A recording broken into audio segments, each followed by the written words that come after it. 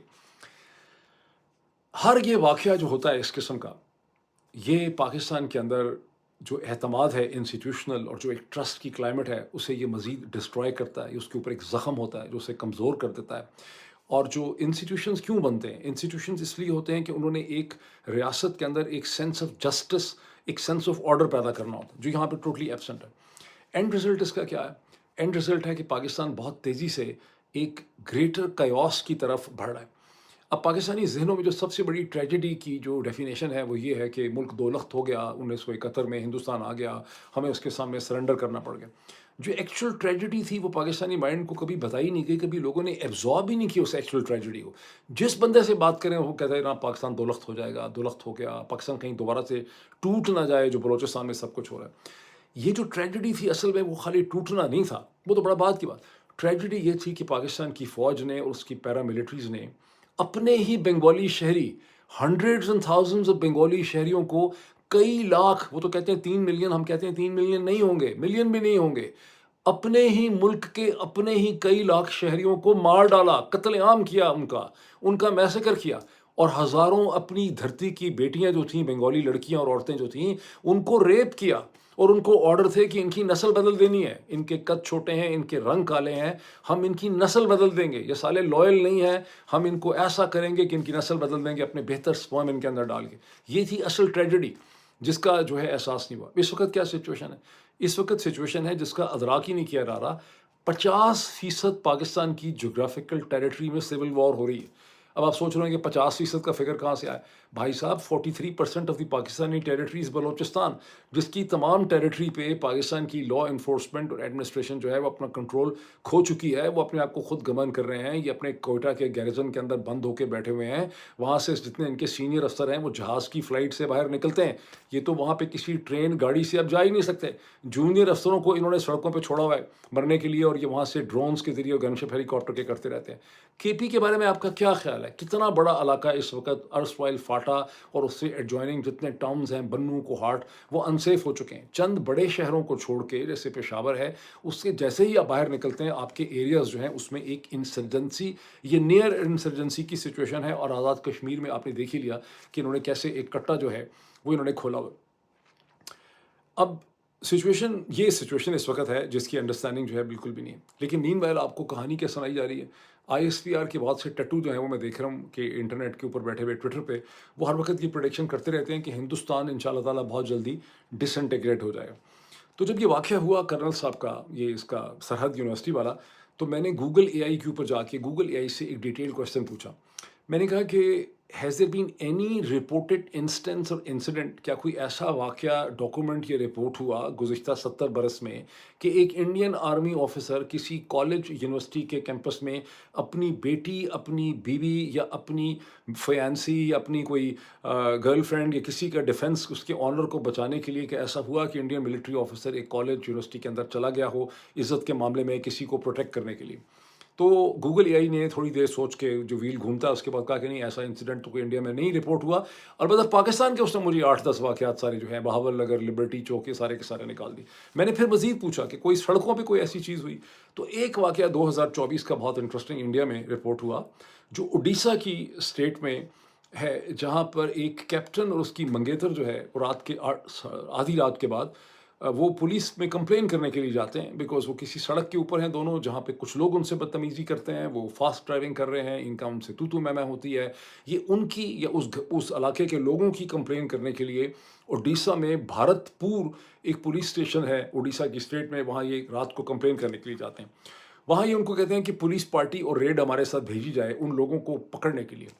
اس پہ پولیس ان کے ساتھ کوآپریٹ نہیں کرتی، ان کا اور پولیس کے درمیان میں سخت کلامی ہوتی ہے، جو پھر دھینگا مشتی میں اور اس میں یعنی کیا کہتے ہیں ہسپٹائس میں بدل جاتی ہے۔ کیپٹن صاحب کو پولیس جو ہے وہ بند کر دیتی ہے لاک اپ میں، ان سے وہ اپنے آپ بتاتے ہیں کہ میں آرمی کا کیپٹن ہوں، ان سے آرمی کا کارڈ، آرمی کا نشان، ان کی باقی ساری چیزیں، آئی ڈی کارڈ وغیرہ لے لیتے ہیں، اور ان کو وہ ڈیٹین کر دیتے ہیں، کیس نہیں بناتے لیکن ان کو ڈیٹین کر دیتے ہیں، اور انڈین آرمی کا کیپٹن 13-14 گھنٹے جو ہیں اڈیشہ کے تھانے میں بند رہتا ہے، باوجود اس کے کہ وہ بتا رہا ہے کہ میں آرمی آفسر ہوں، پھر اپنے گھر بھی فون کرتا ہے، پھر بھی پولیس اس کو چھوڑتی نہیں۔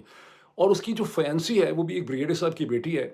اور وہ جو ہے پولیس والوں کے ساتھ جب بہت بدتمیزی کرتی ہے، پولیس کی عورتوں کے ساتھ اس کی تیس پٹیس ہوتی ہے، تو وہ اس کو مارتی ہیں، اس کے دانت ٹوٹ جاتے ہیں، اس کا جو فریکچر ہو جاتا ہے، اور اس کا بھی ایک پرچہ اس کے خلاف درج کر دیتے ہیں۔ اس سارے ٹائم پیریڈ میں ظاہر وہ ان کے گھر والوں کو بتاتے ہیں، تو ہندوستان کی فوج کیا کر رہی تھی؟ ہندوستان کی فوج اتنی بے غیرت نکلی،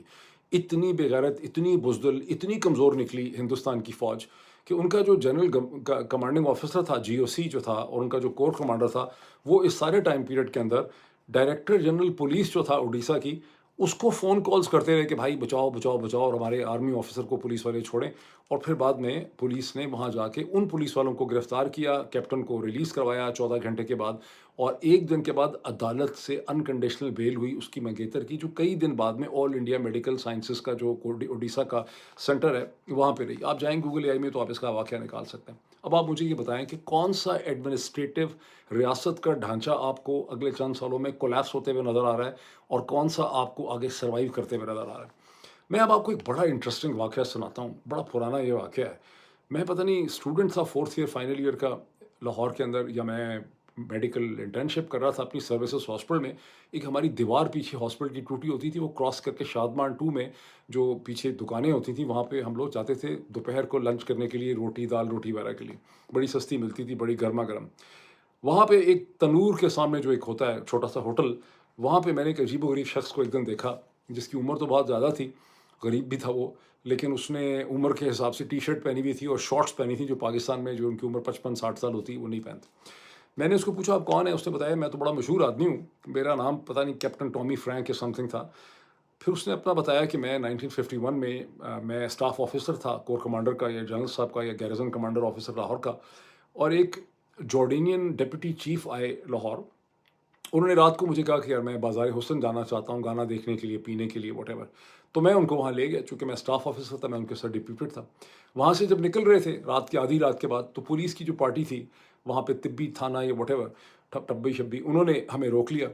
اور میں نے اس کو کہا یار ہم تو آرمی کے آفیسر ہیں، میں جانے دو۔ انہوں نے کہا کہ نہیں، ہمیں تو آرڈر ہے کہ آرمی کا اگر آفیسر تو آ ہی نہیں سکتا ریڈ ایریا میں، اگر آئے گا تو ہمیں رپورٹ کرنا ہے گیریزن کمانڈر کو یا ہیڈ کوارٹر کو، واٹ ایور۔ تو کہتا ہے ہماری یہ بڑی بحث ہوئی، اس نے جان نہیں چھوڑی، ایس ایچ او نے، بڑا وہ بدماش تھا، that bloody fool S H O, تو میں نے اس کو شوٹ کر دیا۔ میں نے کہا کیا؟ کہتا ہے جی میں نے اس کو شوٹ کر دیا۔ میں نے کہا پھر کیا ہوا؟ کہتا ہے جی وہ جو کور کمانڈر تھا جس کا میں اسٹاف آفیسر تھا، وہ اتنا کھسی نکلا، وہ اتنا کمزور تھا، کور کمانڈر اس زمانے میں کاورڈ تھا، جو آرمی کی خاص ٹرم ہے coward, he was such a coward, کہ مجھے آرمی نے سرنڈر کر دیا پولیس کے حوالے، میرے اوپر کیس چلتا گیا مرڈر کا، اور 25 سال پھر اپیلیں کرتے کرتے میں پتہ نہیں 1980s میں وہاں سے رہا ہوا۔ لیکن میرے سارے بیچ میٹس جو ہیں وہ جنرل، یہ سارے فوج والے بتاتے ہیں، آپ جو بھی ریٹائر آپ کو ملے گا میجر، وہ کہے گا میرا تو فلاں، میں فلاں کے بیچ میٹ میں 2 4 5 6 جرنلوں کے نام نہیں یاد کیے ہوتے ہیں۔ تو اس نے مجھے بڑی ایگزامپلس دیں کہ فلاں جنرل صاحب میرے ہیں۔ اس کا مورل آؤٹ کم کیا ہے اس پوری اسٹوری کا، جو میں نے سارا قصہ آپ کو سنایا؟ 1951 میں جب کیپٹن ٹامی فرانک یا واٹ ایور کو پاکستان آرمی نے، لاہور آرمی نے اٹھا کے پولیس کے حوالے کر دیا، اور اس کے اوپر قتل کا مقدمہ چلا، تو پاکستان آرمی مجھے سمجھ آتی ہے کہ اس وقت ایک فارمیڈیبل انسٹیٹیوشن تھا، اس میں تمام انسٹیٹیوشن ایتھوس تھے۔ یہی وجہ تھی کہ فوج نے یہ سوچا کہ ہم پالیٹکس کے اندر آ کے معاملات کو ریزالو کر سکتے ہیں، ہم کانفلکٹ ریزولوشن کر سکتے ہیں۔ آج 2026 میں پاکستان آرمی کے پاس کوئی conflict mediation ability, trust and capacity باقی نہیں بچی ہے، یہ سارا ریزروائر ان کا خرچ ہو گیا ہے۔ آج تک لوگ یہ سوچتے رہے، ابھی تک یہ سوچ رہے ہیں کہ جو کرائسس ہے اس کو پاکستان آرمی کسی طرح سے ایورٹ کروا دے گی۔ میرا بدنصیب انالیسس یہ ہے کہ آج پاکستان آرمی کے پاس نہ ٹرسٹ ہے، نہ کیپیسٹی ہے، نہ کیپیبلٹی ہے، وہ اب اس کرائسس کو ایورٹ نہیں کر سکتے، جس کرائسس کی طرف ہم بہت تیزی سے بڑھ رہے ہیں۔ پیٹرن کے پیج کے اوپر مزید میں اس کے حوالے سے لکھوں گا، اور جو باقی انٹرنیشنل ایشوز ہیں پولیٹیکل، وہ بھی میں اگلے ویلاگ میں تفصیل سے ڈسکس کروں گا۔ ابھی اتنا ہی، پھر بات ہوتی ہے آپ سے۔